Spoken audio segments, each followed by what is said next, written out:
अभी कुछ सुनने में आया है, कुछ अन्य संत दिगंबर साधु के बारे में कुछ टिप्पणी कर रहे हैं।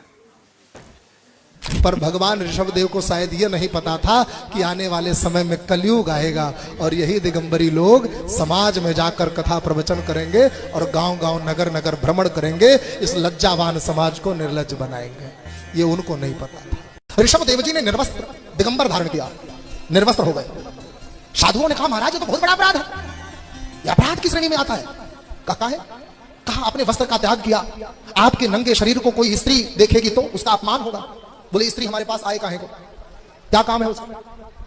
हाँ? जंगल में स्त्री का क्या काम? बोले महाराज जो जंगली पशु पक्षी हैं मादा, वो मादाएं देखेंगी तो क्या होगा, उनका अपमान होगा ना। बोले महाराज ये तो आपने ठीक कहा, इसमें सुधार करेंगे। तो पत्थर का घेरा बनाया, उसमें झरोखे बनाए और उसी घेरे के बीच में बैठ गए। बोले अब काम ओके? बोले हाँ ओके। लेकिन आप निर्वस्त्र क्यों हुए ये तो बताओ। कहा जब मैंने घेरा बना लिया है कि ताकि जंगली पशु पक्षियां जो नर और मादा हैं ये मुझे नग्न देखकर अपमानित ना हो, इनके अपमान का दोष मुझे ना लगे, इसलिए मैंने घेरा बना लिया। पर मैंने जो ये दिगंबर धारण किया है ना, ये जो मैं दिगंबरी बना हूं, ये मैं मनुष्यों के लिए ही बना हूं, उन्हीं के नाते बना हूं। क्यों? बोले ये मनुष्य मुझे भजन नहीं करने देते, ये नर नारी संसार के ना खुद भजन करते हैं ना मुझे भजन करने देते हैं। बोले फिर वस्त्र में नहीं रहेंगे तो क्या ये नहीं आएंगे? बोले आएंगे, पर ये समाज के लोग हैं, ये लज्जावान हैं। मैंने अपनी लज्जा का त्याग कर दिया है, जो लज्जा का त्याग कर दे उसके पास नहीं जाते। एक घड़का अपने ऊपर से लेकर नीचे तक वस्त्र और गहने में लद जाए, लेकिन समाज की कोई स्त्री उसकी सहेली नहीं बनती। उसी प्रकार जब कोई पुरुष वस्त्रों को त्याग दे, अपनी लज्जा का। सुना है आपने? थोड़ा सा है।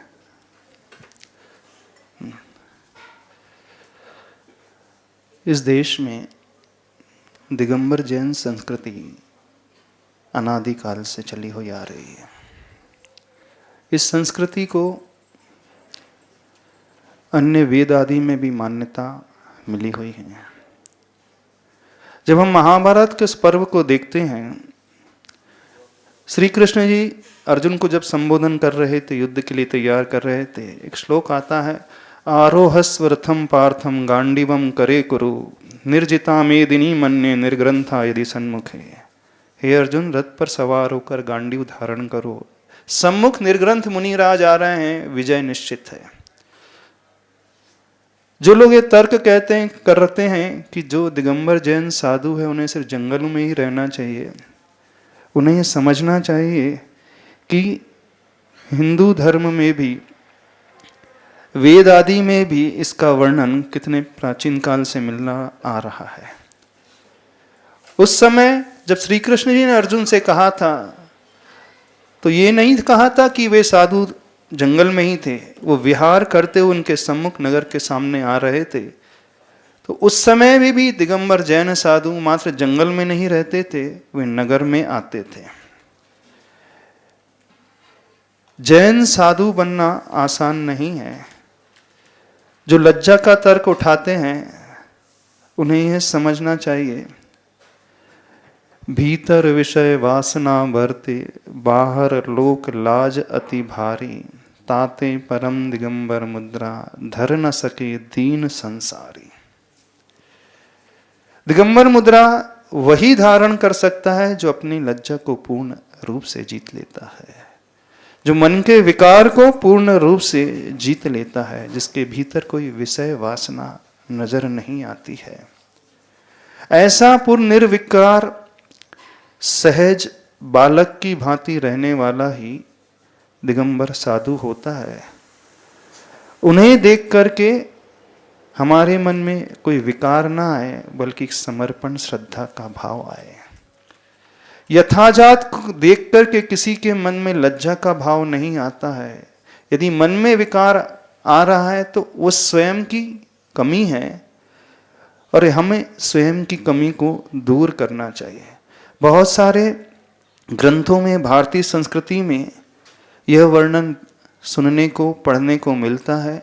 वे दिगंबर जैन साधु शुरू से ही जंगल में भी रहते थे और नगरों में भी भ्रमण करते थे। ऋग्वेद में भी इसका वर्णन आया है। ओम नग्नम सुधीरम दिग्वाससम ब्रह्म गर्भमम सनातम उपैमी वीरम पुरुष मर्हतम आदित्य वर्णम तस्मा पुरस्तात स्वाहा। मैं नग्न धीर वीर दिगंबर ब्रह्म रूप और आदित्य वर्ण अरहंत पुरुष की शरण को, उस वीर पुरुष की शरण को प्राप्त होता हूं। अर्थ,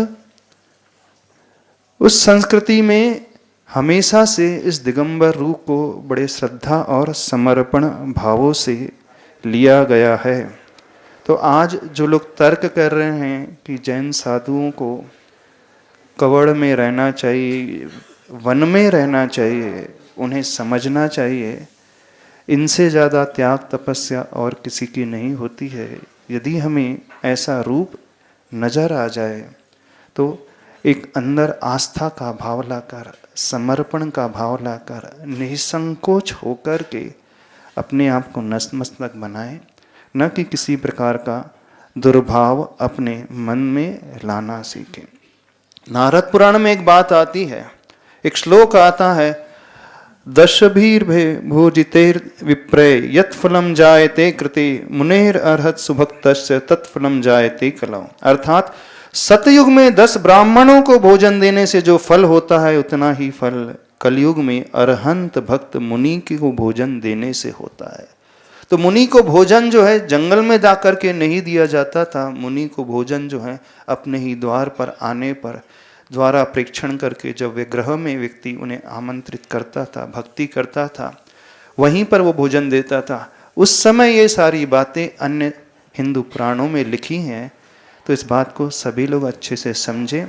ऐसा नहीं है कि दिगंबर जैन साधु मात्र जंगल में ही रहते थे, वे जंगल में भी साधना करते थे और नगरों में भी भ्रमण करते थे, और बड़े श्रद्धा भाव से, शक्ति से संपन्न होकर त्याग और तपस्या की जो मूर्ति होते थे, जो भी उन्हें देखता था श्रद्धा से अवश्य नतमस्तक होता था।